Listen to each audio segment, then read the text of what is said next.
Hello friends, how are you. कल हम बात कर रहे थे माइक्रोमाइसिस के बारे में, काला फंगस। आज भी उसी के बारे में बात करेंगे। जनरली ये फंगस पाया कहाँ जाता है? जनरली ये फंगस पाया जाता है पेड़ पौधों, मिट्टी, खाद वगैरह के अंदर, ठीक है ना।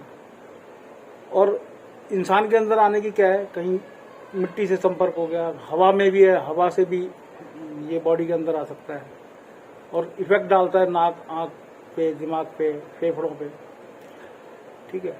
अभी जैसे बहुत सारे पेशेंट हैं जो कोविड वगैरह में हॉस्पिटलाइज होते हैं, ऑक्सीजन उनको चढ़ती है, आईसीयू से ट्रीटमेंट मिलता है, वहाँ पानी का यूज होता है, पानी से भी फंगस फैलता है। घरों में कहीं देखा होगा नमी है, वहाँ फंगस लग जाती है। तो यही सब चीजें हैं जो फंगस को बढ़ावा देती है। और इसके इफेक्ट कितने खतरनाक हैं वो ये बताएं तो मैं आपको। जनरली ये कोविड के पेशेंट को अगर होता है तो 3-4-5 दिन के अंदर ही शुरू हो जाता है उन्हें, और 2 से लेके 3-4 दिन के अंदर ये डेवलप हो जाता है, फैल जाता है अच्छी तरह से। 4-5 दिन में ये आंखों पर असर कर देता है और उसके तुरंत 24 घंटे बाद दिमाग पर असर कर देता है, जिस केस में आंख भी निकालनी पड़ भी क्या जाती है, पड़ती ही पड़ती है आगे पेशेंट को रिकवर कराने के लिए। तो इसलिए इसको कभी भी लाइटली बीमारी के रूप में नहीं लेना चाहिए, क्योंकि ये हमारे लिए नुकसानदायक हो जाता है, ठीक है ना। जैसे ही नाक से खून आए, नाक में दिक्कत हो, आंख से कोई प्रॉब्लम हो रही है, या शुरुआत होती है नाक के ऊपरी हिस्से से, साइनस जिसको हम बोलते हैं। अगर इस तरह की कोई प्रॉब्लम हो रही है तो आप डॉक्टर से तुरंत कंसल्ट करें, और इसके लिए KOH करके और एक माइक्रोस्कोपी, ये टेस्ट कराने होते हैं। इन्हें भी कराने से बिल्कुल गुरेज ना करें, थोड़ा खर्चा होगा लेकिन लाइफ सेविंग है। करा लें और डॉक्टर को अपनी रिपोर्ट दिखाएं। कोशिश करें कि अगर घर से बाहर निकल के जा रहे हैं तो आप मास्क, धूल मिट्टी वाली किसी जगह जा रहे हैं या कहीं बिल्डिंग कंस्ट्रक्शन की जगह जा रहे हैं जहाँ धूल उड़ रही है वहां जा रहे हैं तो मास्क का उपयोग करें। बाग बगीचे में कहीं टहलने जा रहे हो जहाँ पेड़ पौधे पत्तियां हैं, ये बॉडी की त्वचा के साथ भी बॉडी के अंदर प्रवेश कर जाती है, तो फुल स्लीव्स की शर्ट पहने या ग्लव्स वगैरह पहन के रखें, ताकि जो कमजोर इम्यूनिटी वाले लोग हैं उनको इसका इफेक्ट ना पड़े। कभी भी स्टेरॉइड अपनी मर्जी से डॉक्टर से लेके ना खाएं, वो भी नुकसानदायक है, ठीक है ना। और अगर आप कोविड से रिकवर करके घर आए हैं तो 2-3 बार दिन में भाप लें, ताकि जो बॉडी के अंदर मॉइस्चर है वो थोड़ा सा सूख जाए। अगर घर पे ही ऑक्सीजन ले रहे हैं तो जो मास्क है, जिसको हम ऑक्सीजनेशन मास्क बोलते हैं, वो एक आदमी यूज करे। ऐसा ना हो कि इसको इधर उधर कहीं कर दिया जाए, वो भी हमारे लिए नुकसानदायक है। ये बीमारी गुजरात में भी बहुत ज्यादा फैली हुई है, दिल्ली में भी हालांकि 5-7-10 पेशेंट, 15 पेशेंट आए हैं, मगर इसको अगर देखा जाए तो ये गुजरात, छत्तीसगढ़, आंध्र प्रदेश, मध्य प्रदेश, हरियाणा, यूपी, इन जगहों पे बहुत ज्यादा फैली है। बल्कि यूपी गवर्नमेंट और हरियाणा गवर्नमेंट ने तो इसके लिए एडवाइजरी भी जारी कर दी है। अगर हरियाणा में कोई इस तरह का पेशेंट आता है तो डिस्ट्रिक्ट CMO से बात करके उसका अच्छे से अच्छा ट्रीटमेंट किया जाएगा।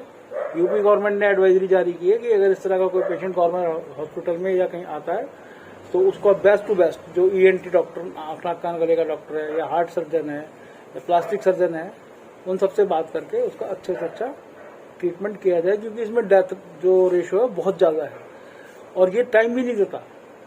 अगर कोरोना की किसी को प्रॉब्लम है या किसी को कैंसर की प्रॉब्लम है, उन लोगों को टाइम मिल जाता है। इसमें तो जिस दिन बीमारी शुरू होती है 2 से 3 दिन के अंदर अंदर आंख तक, और उसके बाद 24 घंटे के अंदर अंदर माइंड तक पहुंच जाता है। या तो आंख निकाली जाएगी, और अगर थोड़ी लेट हो गई तो डेथ होने के चांस पूरे। इसमें डेथ रेशियो जो मान के चलते हैं लोग 30-40-50% होती है। तो इसको कभी भी लापरवाही में ना लिया जाए, मेरा ऐसा अपना मानना है। जो भी कुछ हो डॉक्टर से सलाह ली जाए, कोई घरेलू नीम हकीम खतरे जान वाला काम बिल्कुल ना किया जाए, ठीक है ना। और इसके क्या कहते हैं, इसके अलावा हम बात कर लेते हैं और कि जो कोरोना के हालात हैं वो क्या है। कोरोना के हालात ये हैं कि गवर्नमेंट रिकॉर्ड के हिसाब से कोरोना में स्थिति सुधर रही है। दिल्ली में आज के जो पॉजिटिव रेट थे वो थे 14 के आसपास बता रहे हैं। टोटल 65 पेशेंट आए नए, 11,500 ठीक होकर घर भी गए।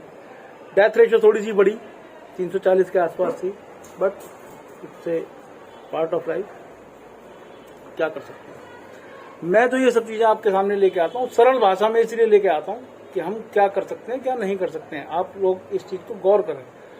ऐसे तो बहुत सारी वीडियो हैं, लोग बहुत तेज तेज बोलते हैं, बहुत फास्ट फास्ट बोलते हैं। डॉक्टर हैं वो अपनी टेक्निकल लैंग्वेज में बोल के चले जाते हैं, जो कि आम आदमी की समझ में नहीं आते।